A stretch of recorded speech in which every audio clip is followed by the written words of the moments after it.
welcome back to the All Things Good channel and to Vlogmas Day 8. Wow! Well, today's Vlogmas is a little bit different. I am going to do our moment on the bed.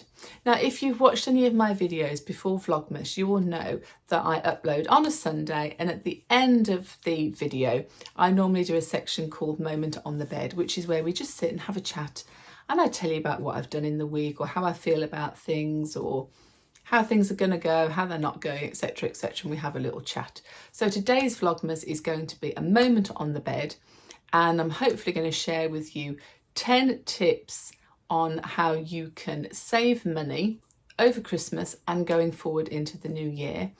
And then after that, I think we should do a little bit of cooking. What I might do today is make our Christmas homemade cranberry sauce. So I hope you like today's Vlogmas video. Let's get into it. Tip number 1, stop eating out in restaurants and having takeaways. Now, it's lovely, isn't it, not to have to cook, to have someone else do it for you, or to have it delivered to the door. Now, fortunately, I'm not one for eating out particularly because I don't really have the opportunity to do so. And I don't particularly like takeaway food, and it is very expensive. Every now and then we do it. And obviously we'll go out for a meal with the family if it's someone's birthday or special occasion or what have you. But actually it is very expensive if you do it on a weekly basis or even on a monthly basis. But the other thing is, if you do like eating out in restaurants or having takeaways, cut down on your alcohol intake. Because if you're in a restaurant, the alcohol can actually account for 20% of your bill. So there's a little tip for you. Tip number 2, stop paying for unused subscriptions and memberships. Now, this is one I'm guilty of because I have a subscription to Sky Television at the moment, and for the last 12 months I have hardly used it, and it's a waste of money. So once Christmas is out the way, and I've made use of it over Christmas because we'll be watching Christmas movies and things like that, but once that's done, I really need to look at my subscription with Sky and either cancel it completely or cut down the package that I have, because Grace doesn't use it, I don't have time to sit and watch films, and I watch Netflix, which is a subscription separate that I can have separate to Sky, and I will just use that. So we don't need it. And also there's lots of people that in January will go forward with good intentions and join a gym. And if you're joining the gym, most of them want you to sign up to a monthly payment, probably by direct debit. So that commitment can be huge, unless you're going to a gym where they will happily freeze your contract if you stop going for a period of time and then restart it again. But some of them want you to be tied in for 6, 12, even 18 months. So unless you're actually going to be wholly committed, memberships to a gym can be pricey if you fail to go after so many days or so many weeks, and it's very easy to do that. Life gets in the way, and sometimes we can't always get to the gym as much as we want. And also, if you're committing to a membership, work out exactly how much it is going to cost you over the month for the amount of times that you're attending. So if it's a gym that offers a pay-as-you-go service, that might work out cheaper, because one week you might only want to go once and the next week you might go 4 times. But if you can only manage once a week, then it could be that a membership's not for you. But if they offer pay-as-you-go for 4, 5, 6, 7, 8 pounds a go, it might be more worth it. Tip number 3, cut down on single-use plastics. Now this one is one that I've really tried to do this year. And I've switched from using any washing products that come in a bottle, like the gels and things you can use for washing laundry, and I've switched to pods, which I know are still plastic, but I buy them in the cardboard boxes now. And I try to also buy eco-friendly pods as well when doing my washing. And the other thing that I bought this year off Amazon, and I will link these for you, are some reusable fridge and freezer bags. They're like a silicone material with a zipper top, but you can use them in the fridge, use them in the freezer, and then when the contents are empty, you can just wash them out and reuse them again. So I no longer buy supermarket plastic fridge and freezer bags. And it's just little things like that, making little changes, whether it be in the kitchen or what have you, little changes in your plastic consumption. I know it can be recycled, and most people have recycling bins now, and the local authorities will take away most things. But even cutting down on your recycling and cutting down the actual use of your single-use plastics does make a difference and is cheaper in the long run. Tip number 4, buy cheap, buy twice.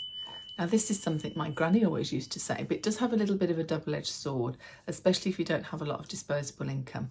But I often find that if you can buy a little bit more expensive quality products, for example, if it's an electrical appliance or a kitchen appliance that you need, I often find that if you can buy a better quality item, you will find that it'll last you far longer, probably years longer, than buying a much cheaper version that you may break down and you may need to replace on one or multiple occasions. This has happened with me with things like kettles, for example. I went through a 2-3 year period of buying very, very cheap kettles, and after about 2 months, the amount of coffees and teas and things that we drink, they'd be gone. The element would go, or handle would fall off, or something like that. So I've now got Smeg appliances in my kitchen. I've got a coffee machine and a kettle and a toaster, and I've now had these for nearly 4 years.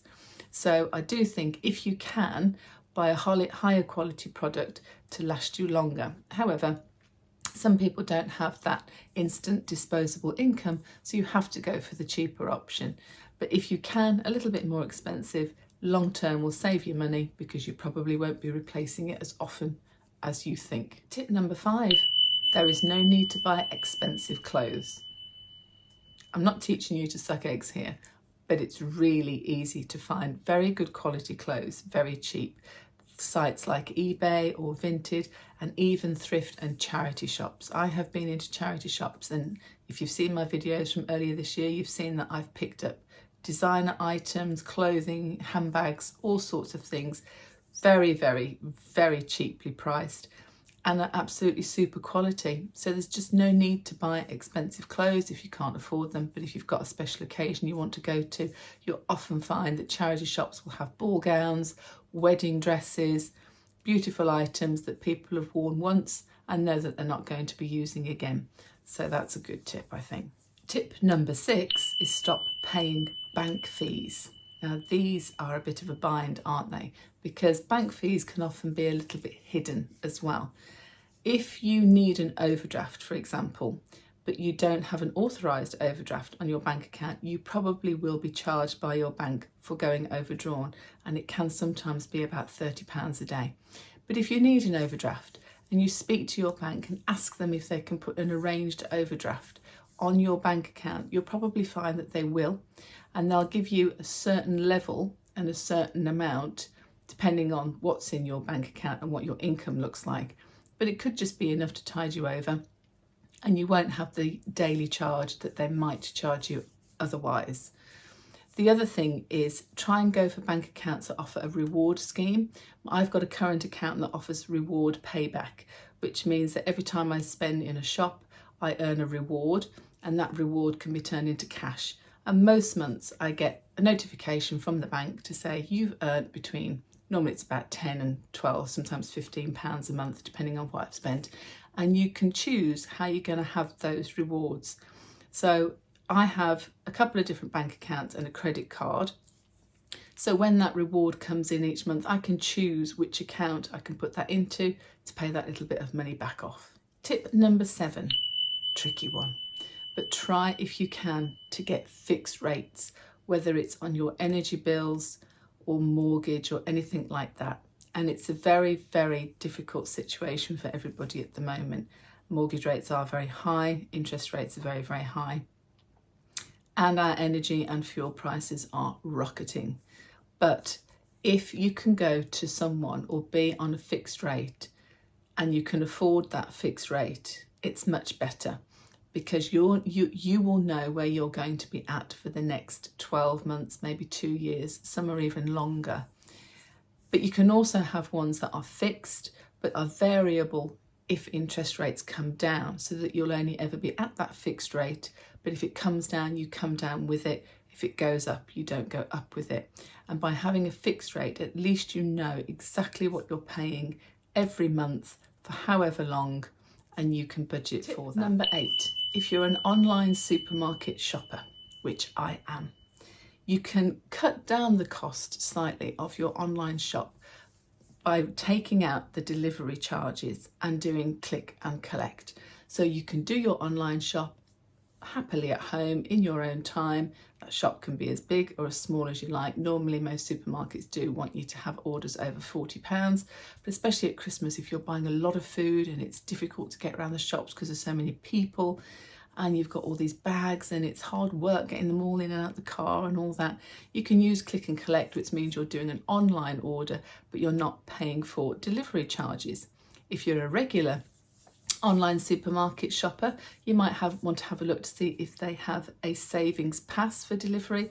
I have one with Ocado, which means I pay a set figure at the start of the year for the whole year and it covers all my deliveries. And actually I do have a delivery normally once a week, and when you calculate what the delivery cost would have been without that smart pass, it would have cost me a fortune. So that's a good one. Tip number 9, you don't need to buy new electronics. As tempting as it is to get the latest iPhone, smartphone, whatever it is, if you don't really need it, you don't really need to pay for it.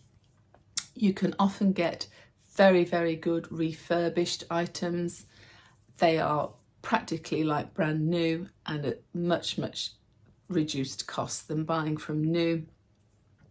And you could always just go for a cheaper model of something that you like, and as long as it has the functions that you need, that is really all you need. And number 10 is unnecessary kitchen gadgets.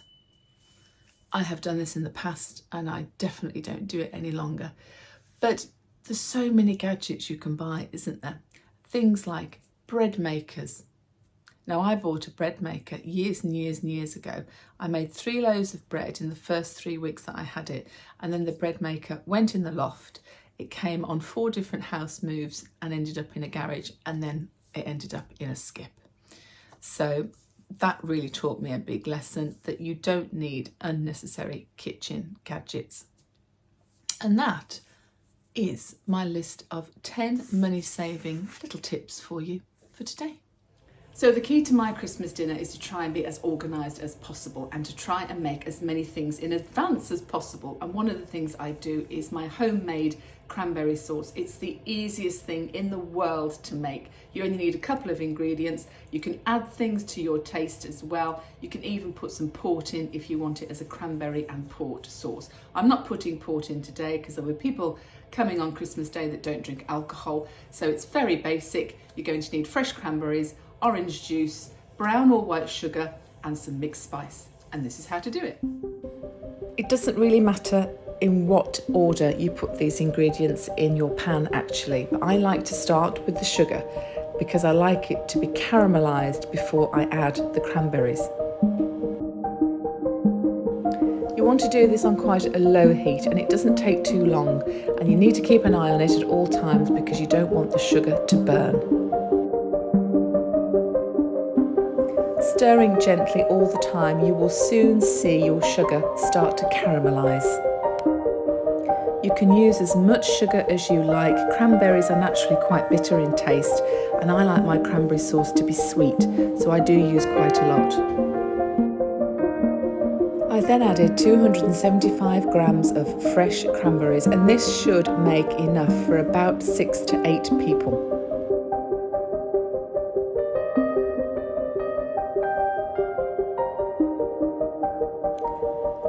Once the cranberries have started to pop and cook, I then add my orange juice, just enough to cover the cranberries. You can use freshly squeezed oranges if you want. You could also use cranberry juice. And this is also the moment that you can add other ingredients of your choice, like port or red wine.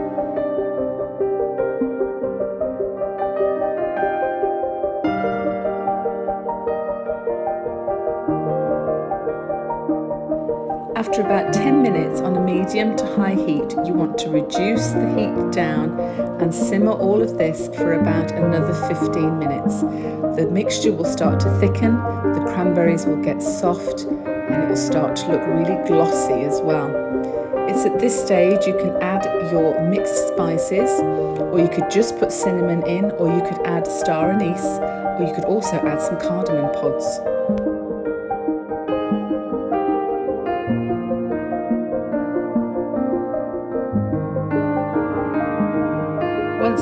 colouring has changed to a dark red and you've got the texture of honey, your cranberry sauce is cooked.